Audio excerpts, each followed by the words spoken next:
বন্ধুরা, বিয়ের দিনকে প্রত্যেকেরই এই নিয়মটা আছে আমি জানি। ভোরবেলা একদম কাক ডাকার আগে জল তুলতে যাওয়া। আগের দিন যে পুকুরে নেমন্তন্ন করতে গেছিলাম সেখানেই আমরা সবাই একসাথে আনন্দ করতে করতে গেছি।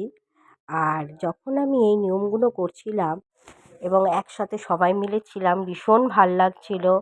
কারণ আমার দাদার বিয়ের সময় আমার ছেলে তখন খুব ছোট ছিল আর ও অসুস্থ হয়ে পড়েছিল। তাই আমি কিচ্ছুই করতে পারিনি। আমি কোনো কিছুতেই অংশ নিতে পারিনি।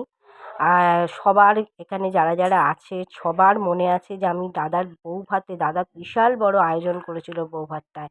নাচ গান সবাই আনন্দ করেছে কিন্তু আমি ছিলাম না। আমি হাসপাতালে ছিলাম। তাই ভাইয়ের বিয়েতে আমি আনন্দ করতে পেরেছি। আমি সেখানে সুস্থভাবেই ছিলাম। আর ও আমাকে সব কিছুতে, ওর সমস্ত কিছুতে আমাকে ডেকেছে। সত্যি আমি ওর কাছে কৃতজ্ঞ হয়ে থাকবো। ও আমাকে এতটা সম্মান দিয়েছে বলে।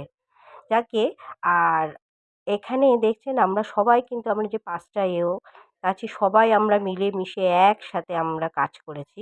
এখানে আমাদের মধ্যে কোনো ভেদাভেদ নেই। কিন্তু আমার আবার শ্বশুরবাড়িতে হচ্ছে নিয়ম হচ্ছে সব কিছু বড় বউ নাকি করে। ওই বড় বউয়েরই ভূমিকাটা বেশি। একদিকে ভালো, সেইজন্য আমাকে কোনো কর্তব্য করতে হয় না আমার শ্বশুরবাড়ির প্রতি। যাকে তা কেমন লাগলো এটা দেখুন।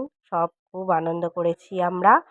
আর দেখুন সব আমার বড় মাসিকে দেখুন কলসি নিয়ে যাচ্ছে। দিশানিকে নাকি এই কলসিটা দেবে।